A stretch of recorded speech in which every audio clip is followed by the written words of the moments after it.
അസ്സാം വലൈക്കും dear friends. ഇന്നത്തെ നമ്മുടെ സ്പെഷ്യൽ നിങ്ങൾ ആരും ഇതുവരെയും ട്രൈ ചെയ്ത് നോക്കിയിട്ടില്ലാത്ത ഒരു അടിപൊളി വെറൈറ്റി റെസിപ്പിയാണ്. നമ്മുടെ ഈ വീഡിയോ കണ്ടുകൊണ്ടിരിക്കുന്ന സമയത്ത് നിങ്ങൾക്ക് ഇഷ്ടപ്പെടുകയാണെങ്കിൽ ഒന്ന് ലൈക്ക് ചെയ്തേക്കണേ. അതുപോലെ തന്നെ നമ്മുടെ ഈ ചാനൽ ആദ്യമായിട്ട് കാണുന്നവരും ഇതുവരെയും സബ്സ്ക്രൈബ് ചെയ്യാത്തവരും പ്ലീസ് ഒന്ന് സബ്സ്ക്രൈബ് ചെയ്തേക്കണേ. ഞാനിടുന്ന വീഡിയോസ് ഉടനടി കിട്ടുന്നതിനായി സബ്സ്ക്രൈബ് ബട്ടന്റെ തൊട്ടടുത്ത് കാണുന്ന ബെല്ലൈക്കൺ കൂടി ക്ലിക്ക് ചെയ്തിട്ട് ഓൾ എന്ന ഓപ്ഷൻ എനേബിൾ ചെയ്യാനും മറക്കല്ലേ. ആദ്യം തന്നെ ഇതിനായിട്ട് ഒരു ബൗളിലേക്ക് 3 കോഴിമുട്ട പൊട്ടിച്ചത് ഒഴിച്ചു കൊടുക്കുക. ഇതിലേക്ക് ഒരു 1/4 ടീസ്പൂൺ കുരുമുളക് പൊടി ഇട്ട് കൊടുക്കുക. അതുപോലെ തന്നെ ഇതിലേക്ക് ആവശ്യത്തിനുള്ള ഉപ്പും കൂടി ഇട്ട് കൊടുക്കാം. ഞാനിപ്പോൾ 2 നുള്ള് ഉപ്പാണ് ഇട്ട് കൊടുക്കുന്നത്. അപ്പോൾ ഉപ്പൊക്കെ അവരവരുടെ ഇഷ്ടത്തിനനുസരിച്ച് ഇട്ട് കൊടുക്കുക. അപ്പോൾ ഞാൻ കുറച്ച് ഉപ്പ് മാത്രമേ ഇട്ട് കൊടുത്തിട്ടുള്ളൂ. ഒന്ന് ബീറ്റ് ചെയ്തെടുക്കാം. ഒരു വിസ്ക് വെച്ചിട്ടോ അല്ലെങ്കിൽ ഒരു സ്പൂൺ വെച്ചോ നന്നായിട്ട് ബീറ്റ് ചെയ്തെടുക്കാം. ഇപ്പോൾ ഒന്ന് ബീറ്റ് ചെയ്ത് പതപ്പിച്ചെടുത്തിട്ടുണ്ട്. ഇത്രയും മതി. ഇനി നമ്മൾ അടിച്ചു വെച്ച മുട്ട ഒന്ന് ഫ്രൈ ചെയ്തെടുക്കുന്നതിന് വേണ്ടിയിട്ട് ഒരു കടായിലേക്ക് 3 ടേബിൾ സ്പൂൺ വെളിച്ചെണ്ണ ഒഴിച്ചു കൊടുക്കാം. വെളിച്ചെണ്ണ ആകുമ്പോൾ ആ നാടൻ ഒരു ഫ്ലേവറും നല്ല മണവും ടേസ്റ്റും ഒക്കെ കിട്ടും. അപ്പോൾ വെളിച്ചെണ്ണ ഇല്ലാന്നുണ്ടെങ്കിൽ ഏതെണ്ണ എടുത്താലും മതി. ഈ എണ്ണ ഒന്ന് ചൂടാവട്ടെ. അപ്പോൾ എണ്ണ ഒന്ന് ചൂടായിട്ടുണ്ട്. ഇനി നമുക്ക് വേണ്ടത് ഇതുപോലെ ചെറിയ ഹോളുള്ള സ്പൂണാണ്. നമ്മൾ സ്നാക്സ് ഒക്കെ വറുത്ത് കോരിയെടുക്കുന്ന സ്പൂണില്ലേ, അതാണ്. അപ്പോൾ ഈ സ്പൂൺ വെച്ചിട്ടാണ് നമ്മൾ മുട്ട ഇതിലേക്ക് ഒഴിച്ചു കൊടുക്കുന്നത്. ഇനി നമ്മൾ അടിച്ച് പതപ്പിച്ച് വെച്ച മുട്ട ഈ ഹോളുള്ള സ്പൂണിൽ കൂടെ അങ്ങ് ഒഴിച്ചു കൊടുക്കാം.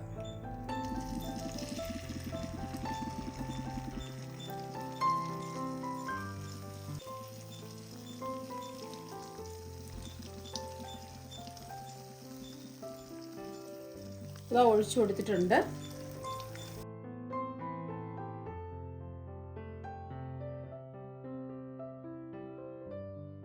അപ്പോൾ ഒരുപാട് സമയമൊന്നും വേണ്ട, മീഡിയം ഫ്ലെയിം വെച്ച് കൊടുക്കുക. 1 മിനിറ്റ് ഒക്കെ മതിയാവും.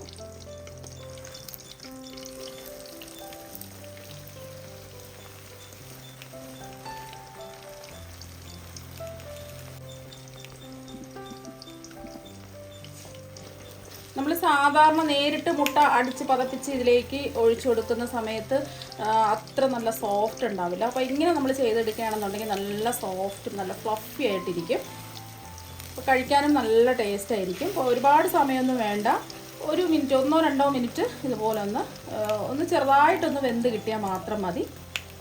ഇനി നമുക്ക് ഇത് ഒരു പാത്രത്തിലേക്ക് മാറ്റാം. ചെറുതായിട്ടൊന്ന് ഒരു സ്പാച്ചിൽ വെച്ചോ സ്പൂൺ വെച്ചോ ഇതുപോലെ ഒന്ന് ഉടച്ചു കൊടുക്കാം. ഫ്ലെയിം ഓഫാക്കാം. ഇനി ഇതൊരു പാത്രത്തിലേക്ക് മാറ്റാം. അപ്പം നമ്മൾ മുട്ട ഫ്രൈ ചെയ്തെടുത്തിട്ട് ബാക്കി വന്ന എണ്ണയിലേക്ക് 1 ടീസ്പൂൺ ഇഞ്ചി വെളുത്തുള്ളി പേസ്റ്റ് ഇട്ട് കൊടുക്കാം. അപ്പം നിങ്ങൾക്ക് ചതച്ച് വേണമെങ്കിൽ ഇട്ട് കൊടുക്കാം, അല്ലെങ്കിൽ പൊടിയായിട്ട് അരിഞ്ഞ് വേണമെങ്കിലും ഇട്ട് കൊടുക്കാം. ഇതിൻ്റെ പച്ചമണം മാറുന്ന വരെ ഒന്ന് ഇളക്കി കൊടുക്കുക. ഫ്ലെയിം മീഡിയം ഫ്ലെയിം വെച്ച് കൊടുക്കുക.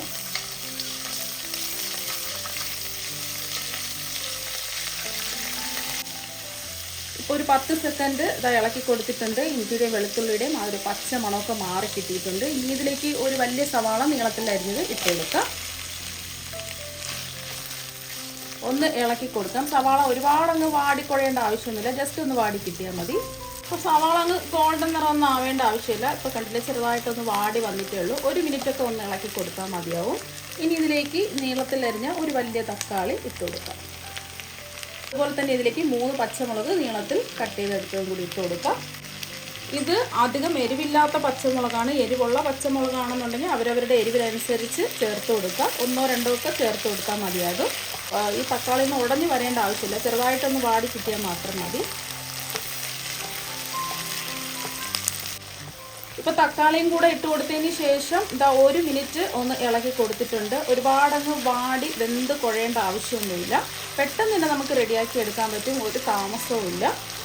ഇനി ഇതിലേക്ക് കുറച്ച് പൊടി ഐറ്റംസ് ചേർത്ത് കൊടുക്കുക. ഇനി ഇതിലേക്ക് ഒരു 1/4 ടീസ്പൂൺ മഞ്ഞൾപ്പൊടി, 1/2 ടീസ്പൂൺ മുളക് പൊടി. ഞാനിപ്പോൾ കാശ്മീരി മുളക് പൊടിയാണ് ചേർത്ത് കൊടുത്തിട്ടുള്ളത്. നമ്മൾ പച്ചമുളക് ഇതിൽ ചേർത്തിട്ടുണ്ട്, മുട്ടയിൽ കുരുമുളക് ചേർത്തിട്ടുണ്ട്.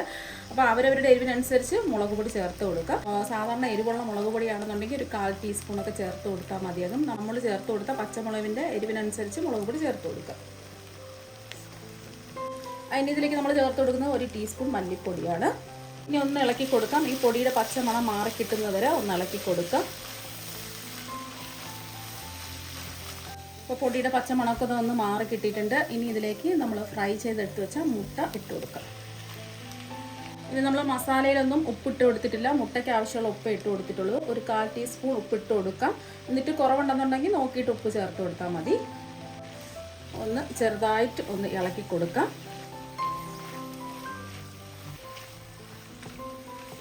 ഉള്ള സ്പൂണിൽ കൂടി മുട്ട ഒഴിച്ച് ഇതുപോലെ ഒന്ന് ഫ്രൈ ചെയ്ത് നമ്മളിത് തയ്യാറാക്കുകയാണെന്നുണ്ടെങ്കിൽ നല്ല സോഫ്റ്റും നല്ല ടേസ്റ്റും ആയിരിക്കും ഇത്.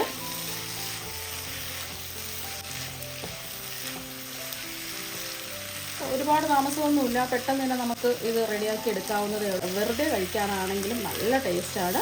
അപ്പോൾ അത് ജസ്റ്റ് ഒന്ന് ഇളക്കി കൊടുത്തിട്ടുണ്ട്. ഒരുപാടിട്ട് ഇളക്കി പൊടിഞ്ഞൊന്നും പോകരുത്.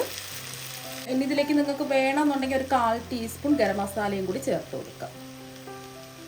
ഇതിലേക്ക് കുറച്ച് കറിവേപ്പില ഇതുപോലെ കൈകൊണ്ട് ഞെരടി ഇട്ട് കൊടുക്കുക. കറിവേപ്പിലയുടെ ഫ്ലേവറൊക്കെ ഇതിലിറങ്ങി കിട്ടുന്നതിന് വേണ്ടിയിട്ടാണ്. നിങ്ങൾക്ക് വേണമെന്നുണ്ടെങ്കിൽ ഇതിലേക്ക് കുറച്ച് മല്ലിയില വേണമെന്നുണ്ടെങ്കിൽ ചേർത്ത് കൊടുക്കാം. ഞാനിപ്പോൾ മല്ലിയില ചേർക്കുന്നില്ല, കറിവേപ്പില മാത്രമാണ് ചേർത്ത് കൊടുത്തിട്ടുള്ളത്. ഒന്നെല്ലാം കൂടി ഇട്ട് ഒന്ന് ഇളക്കി കൊടുക്കുക. ഉപ്പൊക്കെ ചെക്ക് ചെയ്ത് നോക്കുക കറക്റ്റാണോ എന്നുള്ളത്.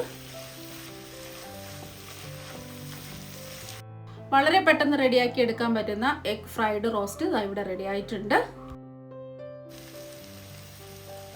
ഇപ്പോൾ കണ്ടില്ലേ, ഒട്ടും താമസമൊന്നുമില്ല. നല്ല അടിപൊളി ടേസ്റ്റാണ് കഴിക്കാൻ വേണ്ടിയിട്ട്. ഇത് ചോറിൻ്റെ കൂടെ കഴിക്കാം, ചപ്പാത്തിയുടെ കൂടെ കഴിക്കാം, എന്തിൻ്റെ കൂടെ നമുക്ക് സൈഡായിട്ട് കഴിക്കാം. അല്ലാന്നുണ്ടെങ്കിൽ വെറുതെ കഴിക്കാൻ നല്ല ടേസ്റ്റ് തന്നെയാണ്. അപ്പോൾ നിങ്ങളെല്ലാവരും ഇതുപോലെ ഒരു പ്രാവശ്യം ഒന്ന് ട്രൈ ചെയ്ത് നോക്കുക. തീർച്ചയായും നിങ്ങൾക്ക് എല്ലാവർക്കും ഒരുപാട് ഇഷ്ടമാകും. അപ്പോൾ നമുക്ക് മറ്റൊരു വെറൈറ്റി വീഡിയോ ആയിട്ട് വീണ്ടും കാണാം. താങ്ക്